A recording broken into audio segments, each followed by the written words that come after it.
Okay, good afternoon, everyone. My name is Dina Abul Fatouh. I'm Vice President of Communications and your moderator for today's campus conversation. Thank you so much for joining us. We have a number of firsts that we're going to be celebrating today. Among them, today's the first campus conversation we're having on the Tahrir campus, and hopefully one of many. We're also going to be, at the end of this session, we're going to conclude with opening a space, bringing back a space that has been on the campus before, a new faculty lounge. And then of course, today is also marks the beginning of the first AUC Tahrir Culture Fest. So thank you for joining us. The way we're going to run the session, we'll speak a little bit first about Tahrir, what's happening in Tahrir and the Culture Fest. Then we will address some questions that were received both online and from within the audience here in the hall. And then we'll head over to the faculty lounge. So if that sounds great, we'll start. And let me first begin by introducing the panelists with us today. So I'm joined by Professor Rabab Al-Mahdi, who's a member of the Tahrir Programming Committee. And in addition to that, she's also a professor of political science and oversees the Alternative Policy Solutions project, which is based in Tahrir. So she's, unlike many of us who are here temporarily, she's a permanent resident of the campus. And then next to Professor Al-Mahdi is President Ahmed Dalal, whom you all know, and then Provost Ihab Abdurrahman, whom you also know, and Professor Gillian Campana, who's the Associate Dean of the School of Humanities and Social Sciences, a professor in the Department of Arts, and also a member of the Tahrir Programming Committee. Not with us today, but I feel I need to mention, we also have a couple of other members of the Programming Committee who, there she is, Professor Gheda Shimi, is a member of the Programming Committee, as is Professor Mu'min Al-Husseini, who I think is somewhere here. Way back, there he is. And then finally, Professor of Practice Ali Arfin from the School of Global Affairs and Public Policy, who I have not yet seen, but may be around. So with that, I think we'll jump right in. Let me first start with you, President Dalal, on if you can tell us a little bit about kind of what brings us to this day.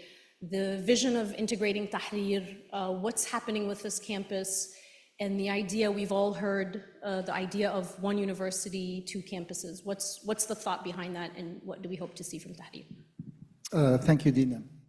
Good afternoon. It's wonderful to see you all here, to see this presence here on Tahrir campus. Yes, the idea is one university, two campuses. The Tahrir campus is part of the historic identity of the university. It's an amazing asset that the university has, certainly underused and underdeveloped. You all know that the reason for that to some extent this campus was neglected is because we moved our center of gravity for understandable reasons. The university made the decision to move to the new campus. It was a leap of faith, but a very well considered move on the part of the university. It opened new horizons for the university. We moved our courses, we moved our labs. The operation was transformed significantly. This said, we have amazing assets here. There is the palace, there is this campus, of course, Falaki. There is the Greek campus, which is now functioning efficiently as a center for startups. There is also the Zamalek building, which is being used very effectively by someone who's rented that facility. But there are amazing facilities here in historic Cairo. There are facilities that relate to our origins. They are remarkable facilities that relate both to the history of the university and the history of the city, of course. And it makes perfect sense for us to now that we're settled and we have no issue with the operation of the new campus, to think of ways of utilizing this amazing asset in a meaningful way as we move into the future. Our presence here today, and by the way, we've been systematically ensuring that that is the first thing that we need to do, is to intensify our presence. There are already people who function out of this campus. There are people whose operations, whose programs make perfect sense to be based on this campus, and in fact, they have been operating. Continuing education is one. Rabab will talk about alternative policies, will talk about it much better than I can. And there are others. We have the CASA program, the Arabic Language Institute, and so on. There are things that we do on this campus that we've been doing on this campus quite effectively. We've hosted, as we have done throughout our history, we've hosted a range of cultural activities on this campus. So we're not acting in vacuum. But what we want to do is to scale up this and to be much more deliberate so that we genuinely can speak of one university and two campuses. I can say more, but I suspect you don't want me to say more, right? And you want the other participants on the panel to speak. Probably I'll say more a little bit later. Thank you. And I'll add to the residents of the Tahrir campus, the AUC Press, who's also been here since we moved to the new campus. You have the AUC Press? Okay. All right. So Professor Mahdi, I'll turn to you in terms of the cultural festival that starts today, since you're on the programming committee. Can you tell us a little bit about what's unique about this festival and what was the process in sort of bringing it together? Thanks, Dina. And I feel that I need to welcome most of you because this has been my home for the past 30-something years. I've known this campus as a professor, as a student, and now as a, sort of director of this center. I think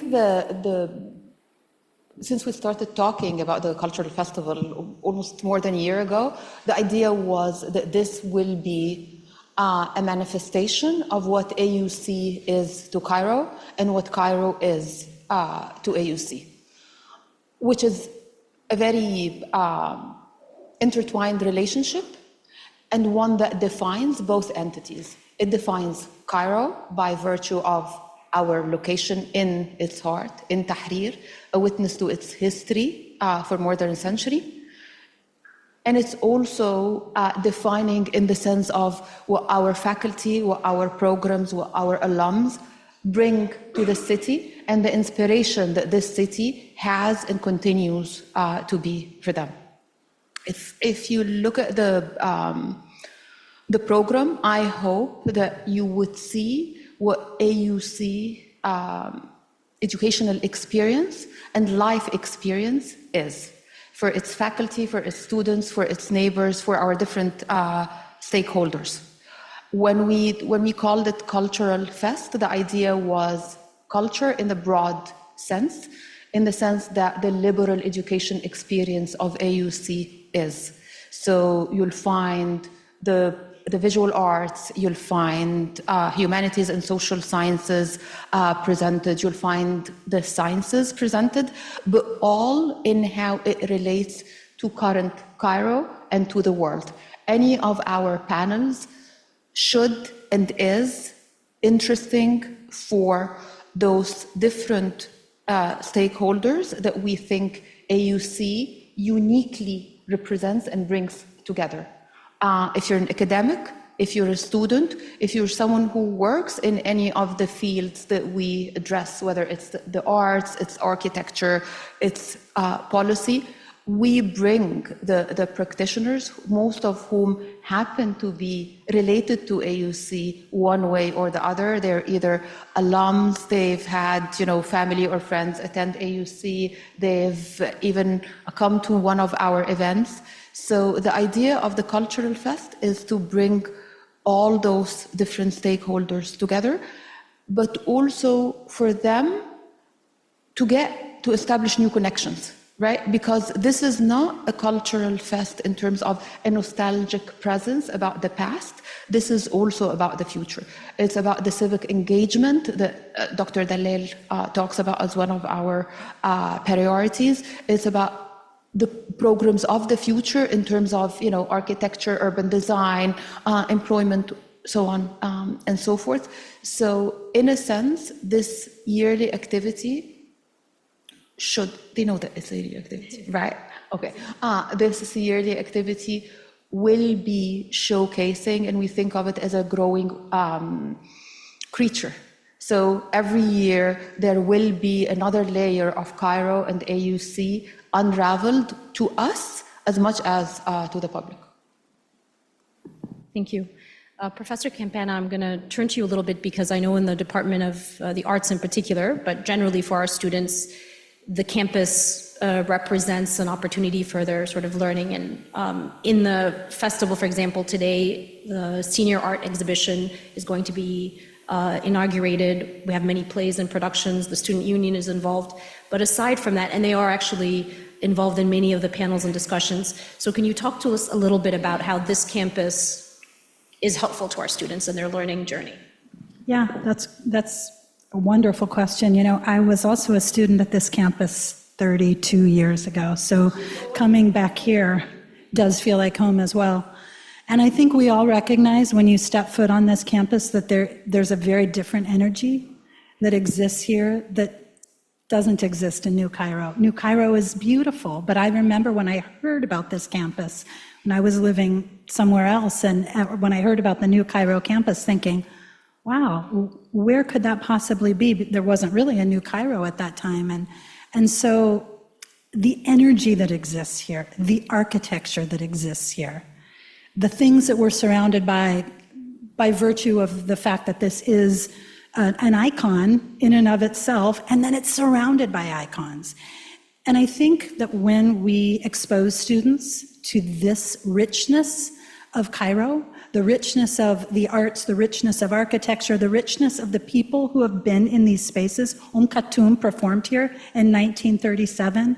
You know, Taha Hussein was here. I mean, the list goes on and on. And so when I think we expose students to this rich heritage and the aesthetically beautiful rooms, they're inspired, I think. It lends itself to perhaps a depth and an inspiration to want to go deeper in the subjects that they're studying. I try to bring students myself here once a semester, sometimes for a very long period of time. When we're doing a play, of course, they have the opportunity to be on this campus, the Falaki campus, the Falaki Theater, but we also come here, and they have that opportunity to be here for weeks on end. But even if it's just for a class session, I think it's really important. They live in a bubble. We all live in a bubble, and this actually reminds us that we actually do not have the privilege of staying in that bubble any longer, even though this you know, it is segregated to a certain extent. We're still surrounded by a life and a vibrancy, and I think it's our responsibility to expose our students more to that, because they will be better students. They will understand how things are interconnected. They will be exposed to things that they're only reading about. There's just a palpable sense that exists here, and so I'm very, very excited about this. I'm actually teaching a course this summer that's by and large on this campus, and I'm very curious to see the difference between the students' engagement with that material when they're here versus when they're in New Cairo. New Cairo is easy, and there's some incredible, you know, technological innovations that we have there that may be more difficult to get here, but I don't think we can compare them. They're two very, very different experiences, which is why having a university that has two campuses that are very different just provides a richness to the learning opportunities that we give to our students. So super exciting. Thank you. Thank you. And I'll follow up with one more question for Provost Abdulrahman on this topic, and then I'll take a few from the audience related to Tahrir. So in particular, on the academic side, most of or nearly all of our academic programs are based in New Cairo, understandably, and it's difficult. You know, people can't hop back and forth. So how do you see this campus as supporting, in particular, the academic programs of the university? Thank you, Dina, and welcome you all to this campus conversation and to the Tahrir campus at large. Just let me tell you a funny story before I start answering the question. I think that was Mu'min al-Husseini in the back, or Sharif Abdel Mohsen, I don't remember. He was teaching a class in architecture, and he asked the students to meet him in downtown, and they went to downtown mall. So if you're teaching in Tahrir campus, make sure that you give the right direction to our students before they come. So yes, during the semester, fall or spring semesters, it's really hard to teach offer courses in Tahrir campus at large. mainly because students cannot really hop between the two campuses easily to follow up with their classes. But actually during the fall, during the winter and the summer, I think we should actually utilize more of Tahrir campus and downtown at large. I'm glad to hear that Jillian is offering course in the summer in this campus. Last summer also some of our other faculty, I think Dr. Shahira Fahmi offered a class here.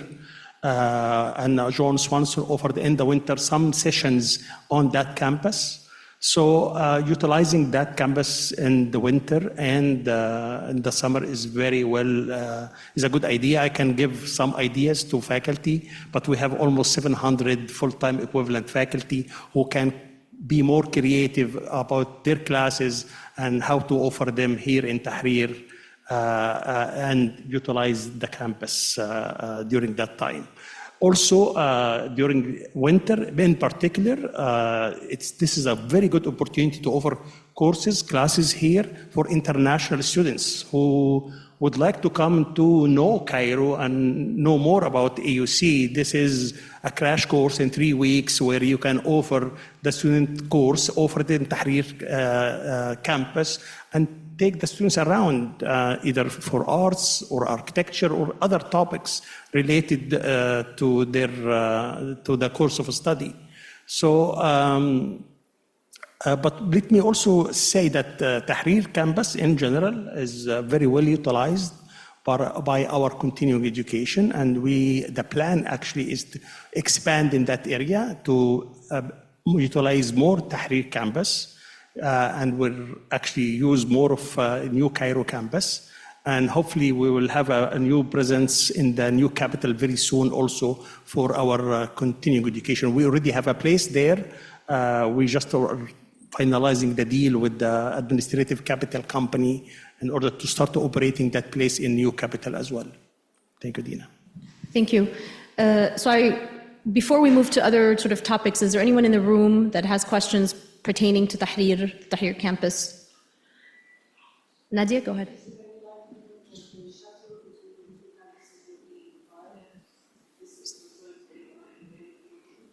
So in case anyone didn't hear that, the question is about shuttles, and I actually see Engineer Sharif here, so maybe would you like to address that question? The question is related to shuttles between the two campuses. Nadia, he's right behind you. Okay. You mean during the festival? Yeah, we have increased the number of shuttle buses, time slots for the festival, especially maybe it was increased also on Saturdays. We have more time slots on this. During the week, we have already enough ones. If you need something special, please contact me and I'll let you know what the schedules are. But we have about 4 or 5 time slots going back and forth. Maha? Oh, hi.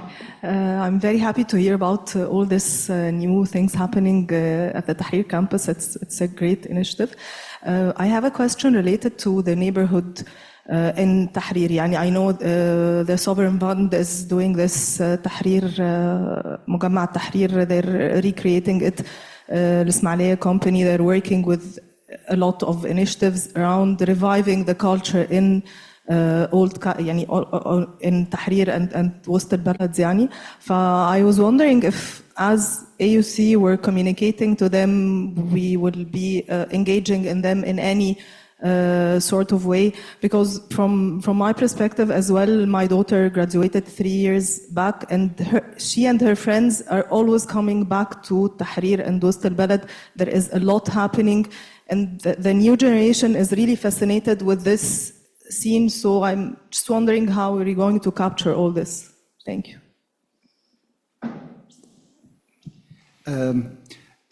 Absolutely. There are, first of all, Cairo has been undergoing massive urban changes. I mean, the city is a very different city than it was 10 years ago, and in fact, the country is also changing in many radical ways. The new emerging communities are very different from the notion of a community in historical Cairo is different from the notion of a community in New Cairo, for example. In New Cairo, you have gated communities. There are activities that revolve around malls and so on and so forth. And again, this is part of the landscape. This is part of the reality. With the changes that happened in Cairo, with the massive increase in the size of Cairo and moving into the desert, previously uninhabited areas, just 10 years ago, uninhabited areas, and some, in fact, still are not completely inhabited. With this move, many of the official outfits are moving to the new capital, and in fact, many of the businesses have already moved to New Cairo and to other locations. And understandably, there is a very intensive interest in developing historic Cairo culturally and otherwise, imagining a new future, a new role for historic Cairo. Of course, historic Cairo is the heart of the city.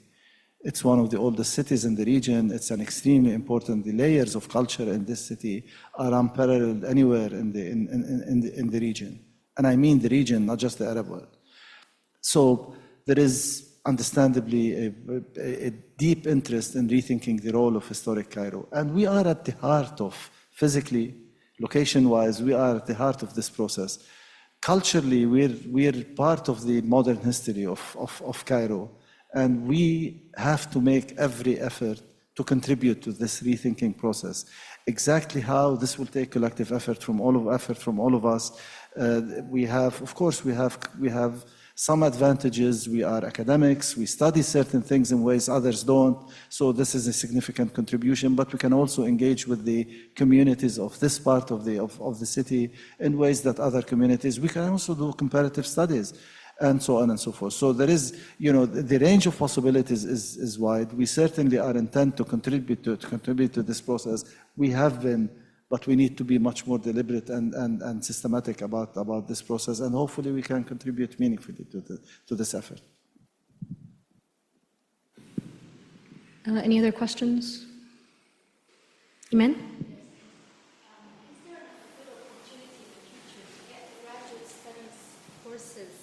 Coming back to downtown, I understand the undergrads, it's difficult because they attend a lot of classes there, but for graduates, they come once or twice a week.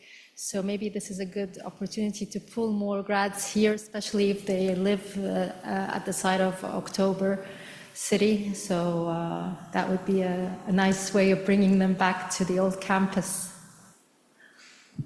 I hope that you're not hinting to open a campus in October. I hope so. Absolutely, graduate classes are easier to offer here than undergraduate, because usually the graduate student is taking a course per day, so that's easier there's no going back and forth between the classes. We're open. It's offered also after 6 o'clock, so that's even makes it much easier. So we're open if the course can be offered here and there is no conflict between and the student schedule for classes. I think that can be accommodated. Excuse me? And faculty too, of course. It has to the faculty and the students, and there are many factors into that. But I think at the administration level, we're happy to accommodate requests to offer classes, graduate classes in Tahrir campus. So briefly, I don't think it's graduate versus undergraduate. It's the type of course that we should keep in mind. I mean, if you're doing an engineering course which requires labs, we don't have the labs here. Of course, it doesn't make sense, regardless of whether it's graduate or not. But if you're working on something related to the history of the city, or in fact, the future of the city, the urban development and how that compares to other locations or whatever, it makes sense to at least have a part of the course located in this location and so on.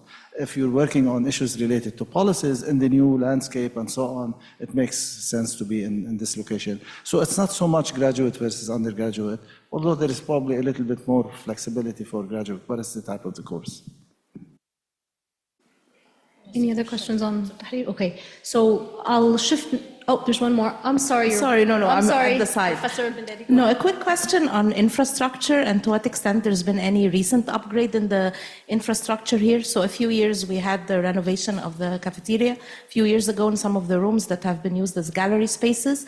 But what about other rooms and classrooms? To what extent have they been upgraded? And one of the issues that we keep facing is when we do want to have events here, we're all fighting for Oriental Hall, especially for mid-sized rooms. So is there anything new in terms of the usage of the space, given that we want to come back and use it more often? Thank you. So I thought that was part of the deal. The moderator doesn't have to answer any questions. So that's actually a great question, and there are a number of efforts happening in that regard, both to create an additional space. So I'll start with the Oriental piece. And I don't know if the university architect, Dr. Khalid Tarbi, is here. He's not here. But there's currently an effort to sort of consolidate spaces, create possibly something in it similar to the sixth floor lounge on the lower level, so that to allow additional spaces. On the infrastructure piece, and there's a number of our colleagues from MNO, I don't know if VP Shireen Sheikh is here, they have been working, okay, I'm sorry, Shireen. I don't know if you want to make any additional comments on some of the efforts that have been happening in that regard. There's also a newly hired member of MNO, senior representative of MNO, Ines, who may also be in the room, whose purpose is to really help consolidate this. And a lot of the conversations in the past 2 years around using the campus have been around the needs to sort of uplift the space. My colleague also, Safat Batawi here, who supports programming, has been working with colleagues in terms of food services. How do we activate the cafeteria? So all of those are really important. And also AVP Iman Megahid, I don't know if you want to speak about the network infrastructure update project. So those are all different pieces that are going. I don't know if anyone, Shireen, go ahead. I can also add just a small point that we've been upgrading a few classes in Falaki that took place in the last recent months. So there are some infrastructure upgrades that are happening, both in the Palace and Falaki. And as Dina pointed out, there's more future plans for creating event spaces in Hill House, and that is yet to come. So we are making some good progress there. Thank you.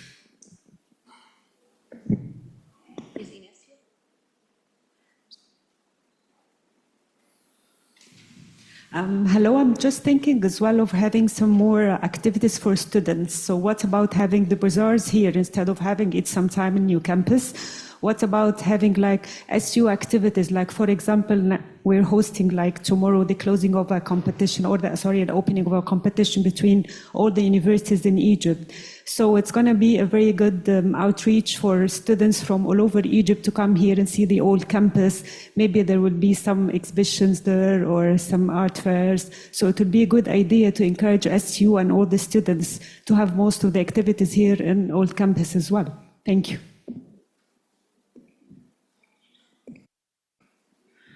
Yeah, I think that is the idea behind this. I'm thinking about this particular week-long or 6-day festival as being just a jumping off point. So for example, a big concert here tomorrow night, panels that students should be attending. This is a way to re-invite them.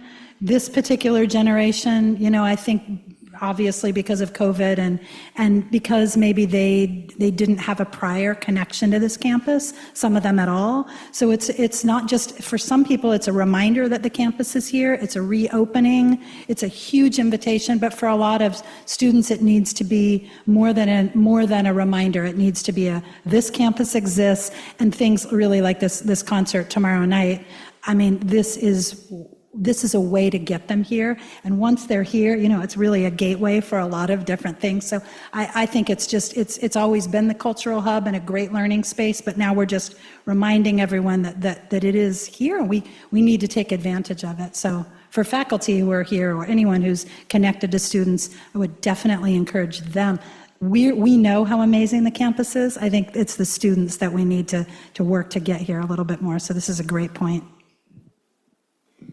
Thank you. So I'm going to make sure to cover some of the questions we received online. So I'll shift a little bit from Tahrir, but you can feel free to ask on any topic that you want.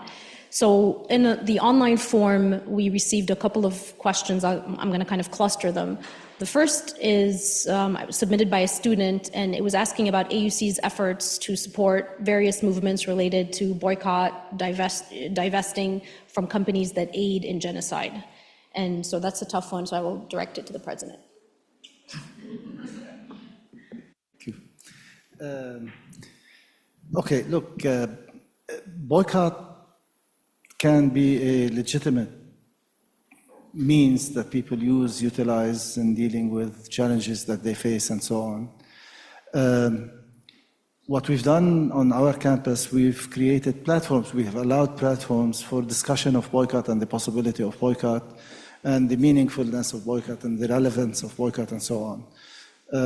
And through these platforms, people have the opportunity to engage in analysis, people have the opportunity to share opinions, and people have the opportunity to make the choices that they wish to make, the ethical choices that they wish to make.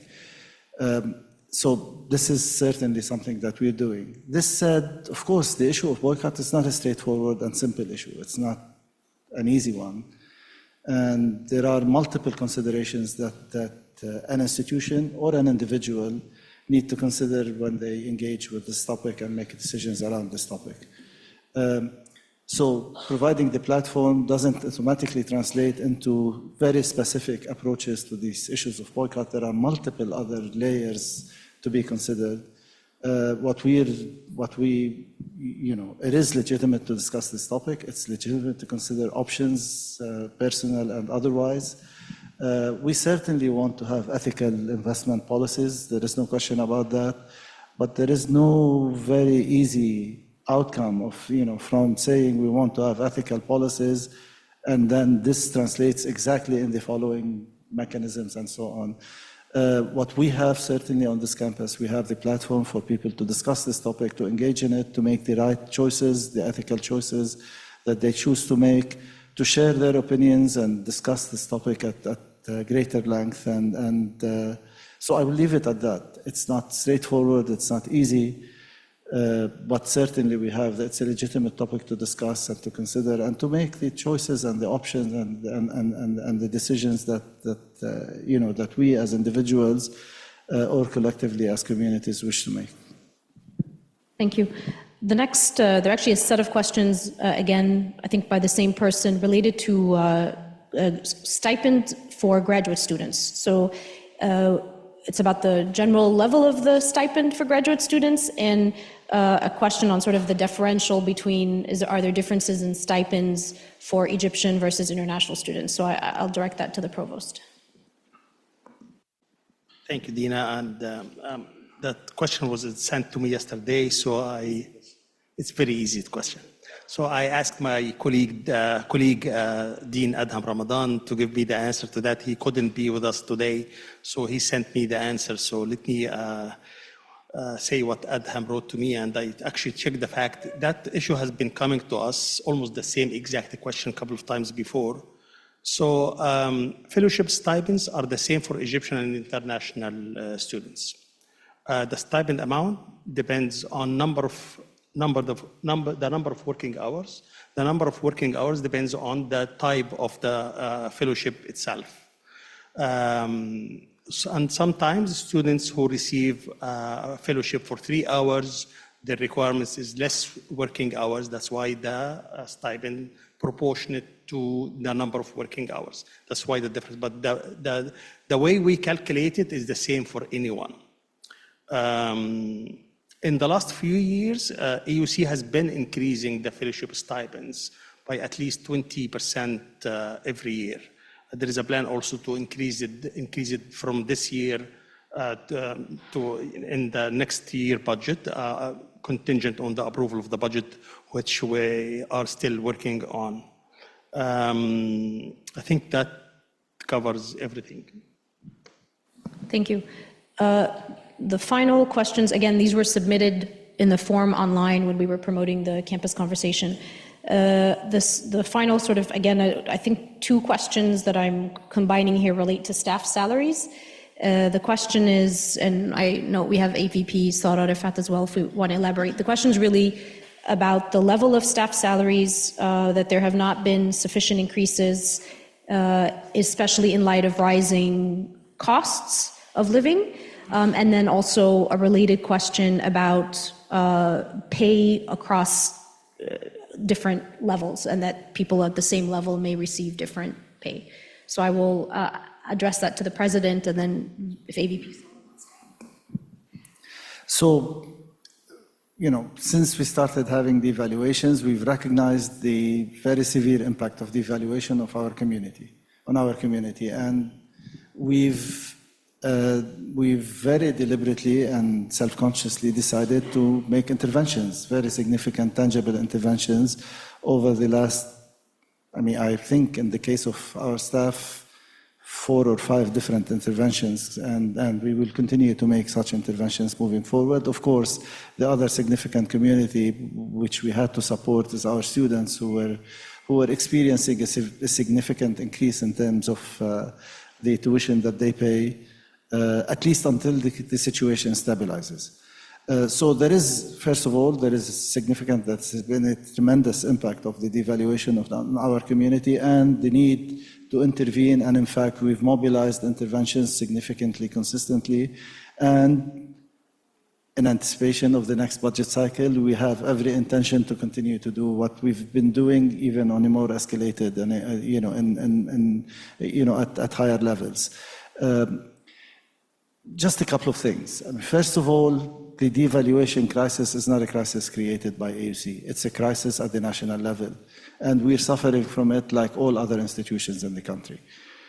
Our choice hasn't been to say we're suffering from it, it's not our fault, and deal with it. Our choice has been to intervene, recognizing that we cannot mitigate immediately in one shot the effect of devaluation on everyone, but we have every intention to interfere and help.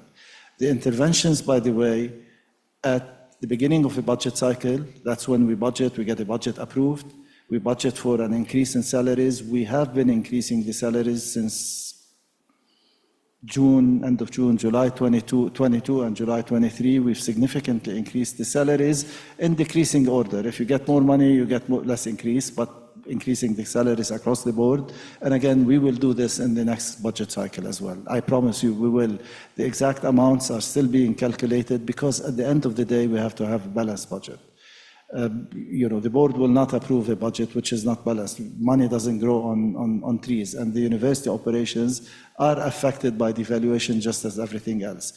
We have, as most of you who've been in this institution should know, we haven't been increasing salaries for a few years, but in the last 2 years, we have increased the salaries across the board. And I'm not talking about adjustments, I'm talking about increasing the salaries across the board. And again, we will continue to do that. That is our responsibility, but we have to do it in a responsible way. And we have to figure out how to do it.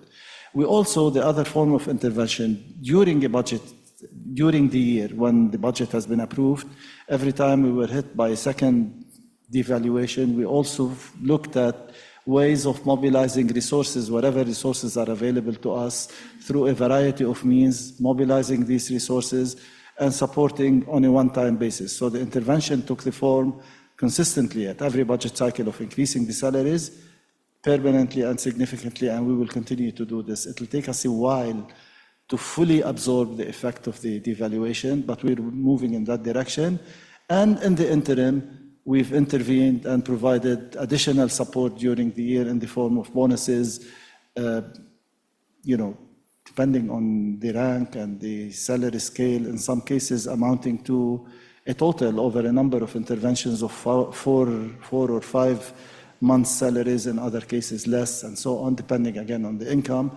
And that's a one-time intervention. So it's a combination of changes in salaries at the beginning of the budget cycle and one-time interventions during the year to also reduce and mitigate the impact of the devaluation. So yes, we're committed to that. We will continue to do that. And I can tell you upfront that I understand we're not absorbing the full impact of devaluation, but we're making significant contributions. We recognize that this is a priority for us. I mean, the two priorities when it comes to finances are, one, to take care of our students who cannot afford to pay tuition, and to promise that no one will have to leave the university if they cannot pay the tuition, and that has happened. And the second priority is to change significantly, meaningfully, the salaries of our constituency until we're able, hopefully, in the next couple of years to absorb the full impact of devaluation, if there isn't more to come. Okay. Thank What you. else? What was the levels? The levels. The level system is a very problematic system. You cannot have a salary for level 8, for example, regardless of the job that you have. And this is how salary scales are usually calculated. There are companies that make money by giving you, for level 8, this is how much you should pay, this is the range, and so on, which makes no sense. I mean, it depends on the job. It depends on the scarcity of the job. There is supply and demand that affects the amount of money you get regardless of the level. The level is only one factor. The job family is another factor. The third factor is performance. You reward people who perform well, and their salaries will increase, and others will not increase. Their salaries will not increase as fast. The fourth factor is the years of service. So there are a range of reasons why the salary is not the same across the board for a particular grade. First is the job family, years of service, performance, and so on and so forth. All of these factors considered, there still could be inequities, and inequities that cannot be justified or explained by these other factors that I'm mentioning. And if that is the case, we will look at equity adjustments, as we have been doing in the last couple of years. But again, it's not a simple formula. I am grade 8, I should be paid like everyone else on grade 8. Well, you could be grade 8, you could have joined the university a year ago, as opposed to someone who joined the university 20 years ago, who's supposed to get paid more because if they're performing well, and so on and so forth. Your job could be more scarce than another job, and it requires certain technical skills and so on, and the market rate for that particular job, regardless of the grade, could be higher or lower, and so on. All of these are factors that need to be considered. So it's not an automatic, every certain number of years you get an increase, and that's this is not the way current economies work, current efficient economies work. This is the way all outdated economies work. You have a fixed salary for a grade, regardless of what you do, regardless of your performance, regardless of years of service. It doesn't work this way. And this is not the system. So we have a system which is rational, and we're very serious about enhancing it. There is quite a bit of work that we need to do on this front. Thank you. Are there any additional questions from anyone in the room? Hi, everybody. I'm Ahmed from the AUC bookstore. And my question is, how could we attract tourist groups to visit the campus as an historical icon with a video, with a description of the place and the palace, enjoying the bookstore and the cafeteria? Thank you.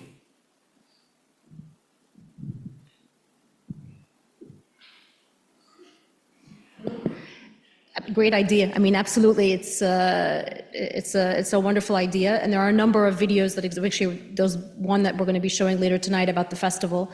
I think a big part of what we need to do in the campus is, sort of what Professor Campana was saying. The more it's like a virtuous cycle.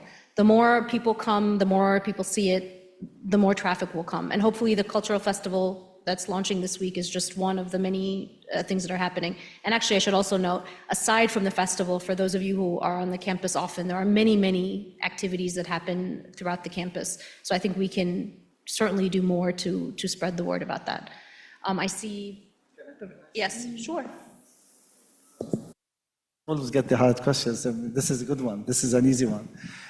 Look, first of all, this is a beautiful campus. It really is. And it's a very centrally located campus.